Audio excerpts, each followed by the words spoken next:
बहुत बहुत धन्यवाद अध्यक्ष महोदय। आपने मुझे इस जम्मू कश्मीर से रिलेटेड दो बिल पे जो बोलने का मौका दिया। मैं पूरे जम्मू कश्मीर वासियों और साथ ही साथ पूरे देशवासियों की ओर से माननीय प्रधानमंत्री, लद्दाख भी देश में ही आता है दादाजी, शायद आपको नहीं पता है, माननीय प्रधानमंत्री जी को आभार व्यक्त करना चाहूंगा। Jammu Kashmir reservation amendment bill और Jammu and Kashmir reorganisation amendment bill, जिस दोनों के माध्यम से इसको संशोधन करके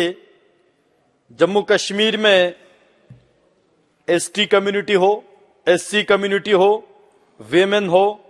या कश्मीरी माइग्रेंट, कश्मीरी पंडित, विस्थापित परिवार, सोशली और एजुकेशनली जो बैकवर्ड्स है, उन सबको एम्पावर करने का जो बिल यहां पे लाया है, मैं इस बिल का स्वागत करता हूं और बताना चाहता हूं इस बिल से पहले जब जम्मू कश्मीर में विधानसभा का जब इलेक्शन होता था, उसमें टोटल 87 एमएलएस जो चुने जाते थे और उसके अलावा 24 सीट जो है पीओके, जो कि भारत का अभिन्न हिस्सा था है और रहेगा, उनके लिए जो रिजर्व रखते थे। दुर्भाग्य की बात यह था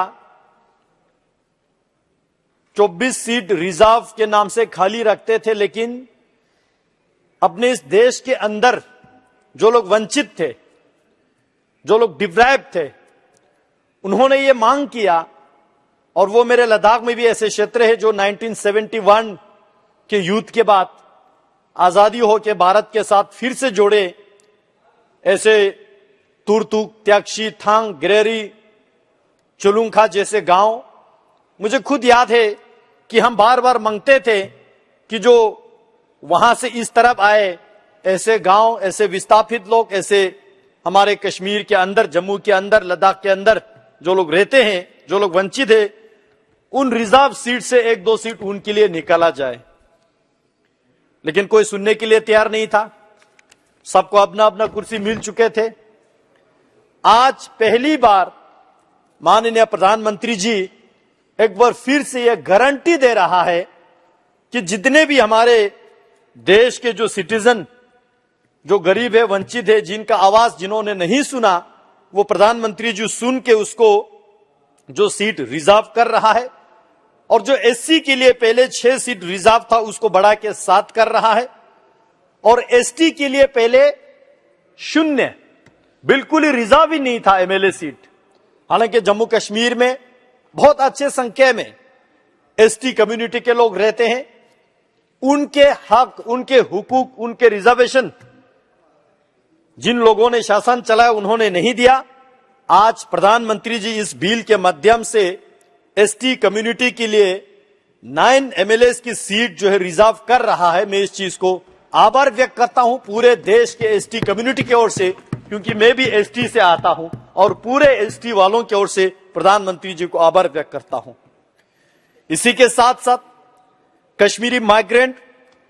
और विस्थापित लोगों के लिए जो 2 सीट रिजर्व कर रहा है। और इसमें भी गौर करने वाली बात यह है, प्रधानमंत्री जी किसी भी पॉइंट को बाहर ना छोड़े, इस बात का सुनिश्चित करते हुए इसमें भी वुमेन का रिजर्वेशन गारंटी दे रहा है। मैं इस चीज को आभार व्यक्त करता हूं।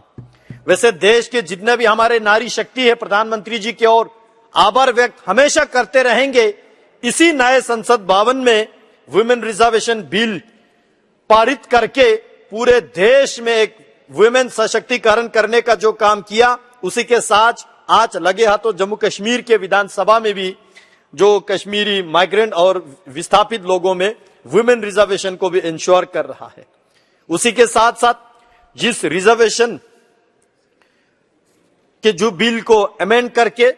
इसमें जितने भी, चाहे वो सरकारी नौकरी में हो या प्रोफेशनल एजुकेशनल इंस्टीट्यूशन में हो, हमारे बच्चों को रिजर्वेशन देके प्रधानमंत्री जी जो है एक बार फिर से जम्मू कश्मीर के युवा पीढ़ी को एम्पावर करने का जो काम इस बिल के माध्यम से कर रहे हैं।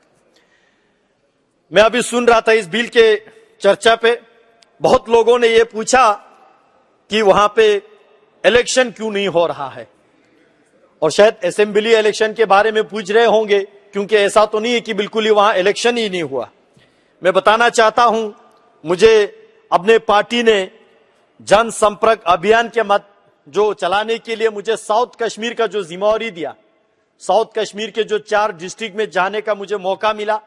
और वहां साउथ कश्मीर यानी कि सबसे जो मिलिटेंट अफेक्टेड एरियाज माने जाते हैं, वहां जाने के बाद वहां मुझे 2-3 रात रुकने का भी समय मिला, और वहां अपने पार्टी के कार्यकर्ताओं के अलावा वहां के दुकानदारों से, डिस्ट्रिक्ट लेवल के जो एम्प्लॉय से, वहां के अलग अलग जो स्टेक होल्डर से मिलने का जो मुझे मौका मिला। मैंने वहां लोगों को पूछा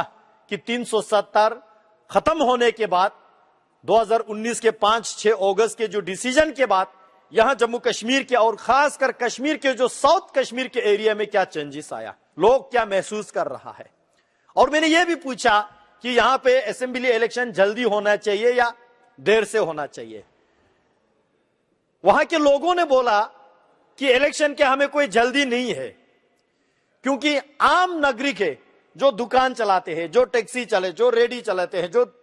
नौकरी करते हैं, जो आम लोग चाहते हैं अभी के शासन जो है लोगों को जितने भी जो सरकारी स्कीम्स हो, जो डिलीवरी सिस्टम हो, जो ट्रांसपेरेंसी हो, जो करप्शन खत्म करने का काम किया है, वो 5-6 अगस्त के बाद मोदी जी ने जम्मू कश्मीर में सबसे बेमिसाल का काम किया है। इसलिए वहां के आम नागरिक बता रहा है कि उनको असेंबली के इलेक्शन के कोई जल्दी नहीं है।